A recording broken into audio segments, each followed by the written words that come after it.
السلام علیکم ناظرین، میں ہوں غلام مرتضیٰ اور آج ہم ایک بابا کے پاس آئے ہوئے ہیں جنہوں نے چھوٹی سی عمر میں علم کی بلندیوں کو حاصل کیا۔ تو آج ہم ان سے بات کریں گے اور ان سے جانیں گے کہ ان کو کیسے یہ شوق ہوا چھوٹی سی عمر میں۔ بابا جی السلام علیکم۔ وعلیکم السلام۔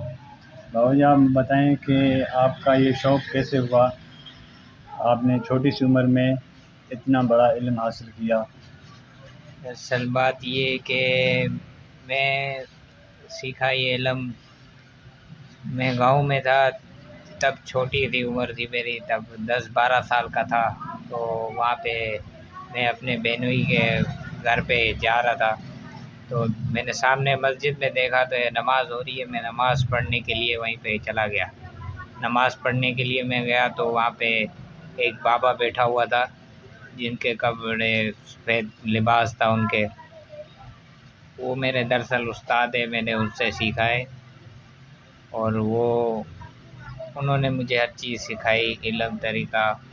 جب وہ ایک دن بیٹھے ہوئے تھے درخت کے نیچے، تو میں نے جا کے اس سے کہا کہ بابا جی آپ بیٹھے ہوئے ہیں؟ تو انہوں نے کہا کہ میں نے کہا کہ دروازہ تو بند تھا مسجد کا، تو آپ ایک مسجد میں بیٹھے ہوئے ہیں؟ تو انہوں نے کہا کہ دروازہ تو کھلا ہے۔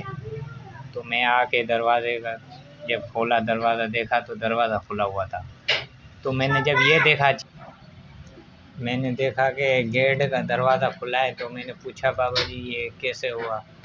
تو اس بابا نے کہا کہ یہ دیکھو آپ کھلا ہوا ہے، آپ کہہ رہے تھے بند ہے۔ تو میں نے پوچھا یہ میں دراصل میں خود بند کر کے گیا ہوں دروازہ۔ تو اس بابا نے کہا کہ میں نے خود کھولا ہے۔ تو میں نے دیکھا کہ دروازہ کھلا ہوا تھا۔ پھر جب جا کے شام کو بیٹھے ہوئے تھے تو میں دور سے سامان لے کے آ رہا تھا، جب میری نظر بابا پہ پڑی تو وہ اشارہ کر رہا تھا، گلاس اس کی طرف آ رہا تھا اور گلاس کافی دور تھا اس کے۔ تو اس بابا کے پاس گیا تو میں نے پوچھا آپ گلاس آپ کی طرف آیا ہے تو ایسے یہ کیا ماجرا ہے؟ تو بابا نے بولا آپ بچے ہو، آپ سمجھیں گے نہیں۔ تو جب مجھے پتہ چلا کہ بابا علم کرتا ہے، جنوں کو قابو کرتا ہے، موکلوں کو قابو کرتا ہے، یہ کر سکتا ہے جو عام انسان نہیں کر سکتا، تو میرے دل میں شوق بڑھا اور میں نے کہا کہ میں بھی سیکھنا چاہتا ہوں۔ تو جب میں نے یہ علم سیکھنے کے لیے استاد کے پاس گیا، استاد کو کہنے لگا کہ آپ مجھے یہ علم سکھائیں۔ تو استاد نے کہا کہ آپ بچے ہیں، آپ فی الحال نہیں سیکھیں، اور آپ جو علم سیکھ رہے ہیں اس میں نقصان ہے۔ تو میں نے کہا کہ آپ کا ہاتھ، استاد کا ہاتھ سر پہ ہوگا تو مجھے کچھ نہیں ہوگا، آپ مجھے علم سکھائیں تو میں آپ کے شاگرد بن جاؤں گا، آپ کو دعائیں دوں گا۔ میں نے کہا کہ دعاؤں کی ضرورت نہیں ہے، میں نماز پڑھتا ہوں اور میں نے یہ کام چھوڑ دیا ہے۔ تو آپ یہ بتائیں کہ آپ نے کتنے عرصے میں یہ پورا علم حاصل کیا، سیکھا؟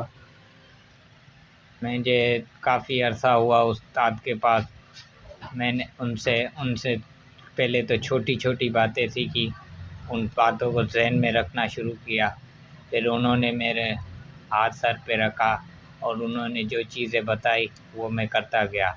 اس طرح میں علم سیکھتا گیا۔ پھر میں جو علم حاصل کیا، میں نے آج استاد کی مہربانی ہے، انہوں نے جو مجھے علم سکھایا، اور میں آج اس مقام تک پہنچا ہوں صرف استاد کی وجہ سے، اور استاد کی مہربانی ہے۔ اچھا، تو آپ بتا سکتے ہیں کہ آپ کے کہاں سے مطلب علم یہ سیکھیں، اور مطلب استاد کا آپ کے نام کیا ہے؟ استاد کا نام ہے ستار، اس نے سکھایا مجھے علم۔ اب میں گاؤں میں تھا تو وہیں پہ میں نے دیکھا آپ تھا۔ کے گاؤں کا نام؟ بلوچستان، جل مکسی۔ اچھا، جل مکسی۔ تو ابھی اس ٹائم جو ہے نا آپ نے علم پورا حاصل کر لیا، تو مطلب یہ کہ آپ بتا سکتے ہیں کہ کتنے آپ کے پاس موکل ہیں؟ ان کی تعداد بہت ہے، میں نے جو آج حاصل کیے ہیں تقریباً ان کی 40 سے 50 تک تعداد ہوئے گی جتنے میں نے حاصل کیے ہیں موکل، اور جنات بھی کافی میرے ساتھ بیٹھے ہیں، اور عام انسان تو ان کو نہیں دیکھ سکتا لیکن میں دیکھ سکتا ہوں۔ تو میں نے اتنے حاصل کیے جتنے استاد نے مجھے سکھائے اور میں نے سیکھتا گیا۔ تو اچھا ناظرین، یہ تھے بابا مشتاق احمد، جنہوں نے اپنا قیمتی وقت نکال کے جو ہے نا انٹرویو دیا۔